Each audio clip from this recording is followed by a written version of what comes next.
Hi, welcome to Lorena's Kitchen, Cooking in the Urban Studio. So tonight I want to show you how to make a very easy vegan gumbo. And we're just gonna go over what we're gonna be doing in this. So we're going to need 2 stalks of celery, and we're gonna just slice them thinly. Make sure you clean them very well. 1 large white onion, we're gonna dice this up. 1 green bell pepper. A very large sweet potato. We're going to use 1.5 cups of chickpeas. Now, if you're using canned chickpeas, make sure you wash them and rinse them really, really well, because you don't want to be having the liquid that is in. And we're going to be using 1 pound of okra. One of my favorites. You're going to make sure everything is clean, wash it all up. Now, seasoning wise, we're going to be having some black pepper handy, some cayenne pepper, bay leaves, 2 of them, paprika, also 2 cans of diced tomatoes. You could also have a little bit of Tabasco on the side if you like a little more kick, and some thyme. And since I'm an extra spicy person, I do have a Scotch bonnet on hand because I plan on only really eating this myself and might as well make it for my flavor style.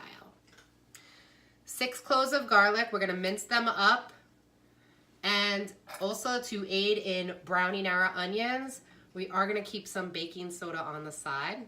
And we're gonna probably use about a pinch of that to help make it set the onions real fast and nice. Vegetable stock, definitely grab. Large containers, about 4 cups. We're probably gonna need a little bit of water mixed in with that.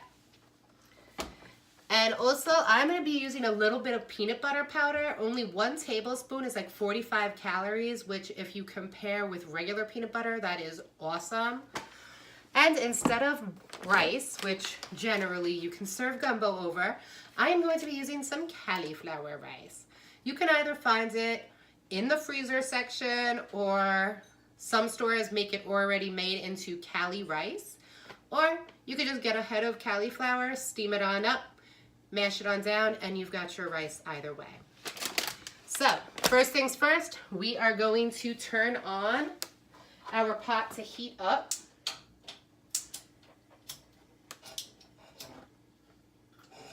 That's how you know you have an old stove.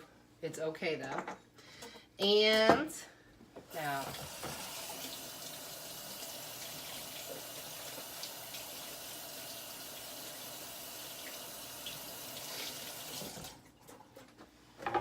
hands clean.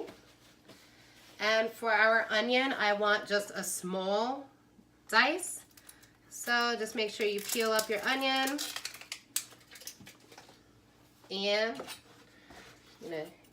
get it into nice little bite-sized pieces. I want pretty much everything the same exact size when it comes to how we're gonna bite this. It's gonna make it look all uniform and nice.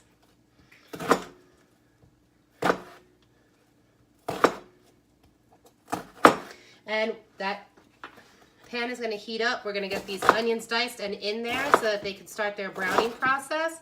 Because once they are a nice shade of brown and caramelized, we're going to add a lot of our other stuff too. So I'm just getting rid of the pieces that didn't really cut down very well. Okay.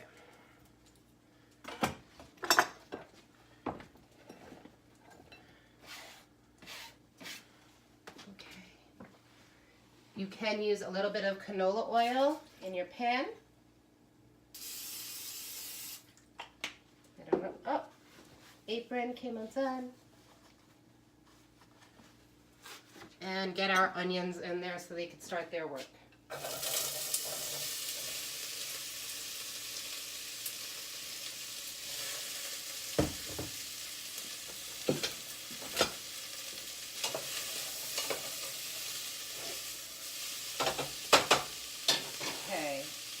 Now my flame's over about medium to low heat. So that's gonna get going. We're gonna make sure that everything else is ready to go.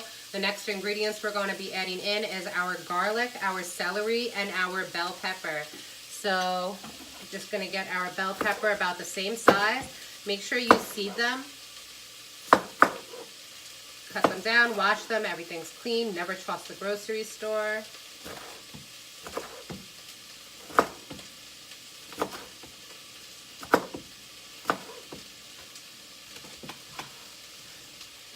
And put it off onto the side.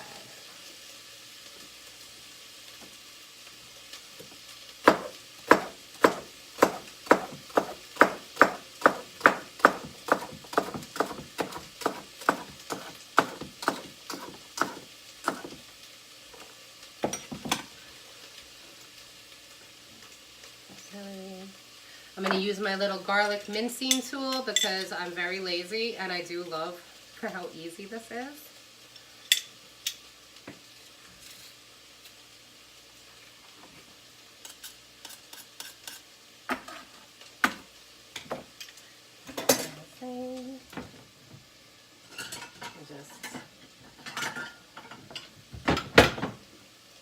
When handling a hot pepper, remember to make sure you wash your hands really well. If you're very sensitive, you may want to invest in some gloves. Luckily, my hands are like so accustomed to the spice that it does not bother me whatsoever.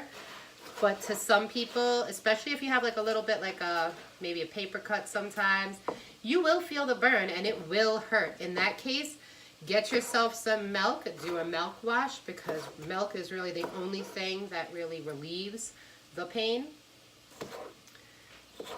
And I'm just going to cut up my little Scotch bonnet because I like it spicy.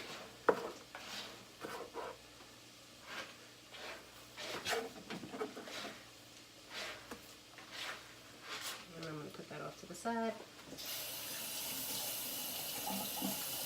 Give my board a rinse since everything is a little bit there. And might as well give my onions one stir. And I'm going to actually cheat and speed up the process with a little bit of my baking soda.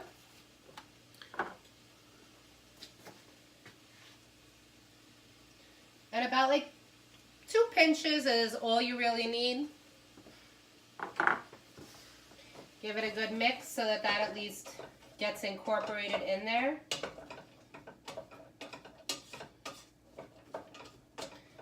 And at least like when you're making gumbo, you're going to have enough sitting down time that you can either set a really, really pretty table, or you could also get some household chores done in your break time, which is probably what I intend to do because I do have some laundry that needs a folding.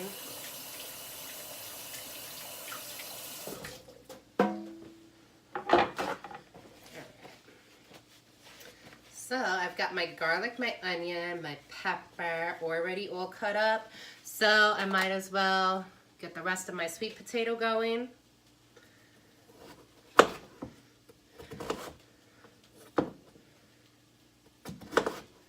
For me, the easiest way with a sweet potato, I feel like just slice them and then give another slice when you turn it over, and then you can easily dice it on up.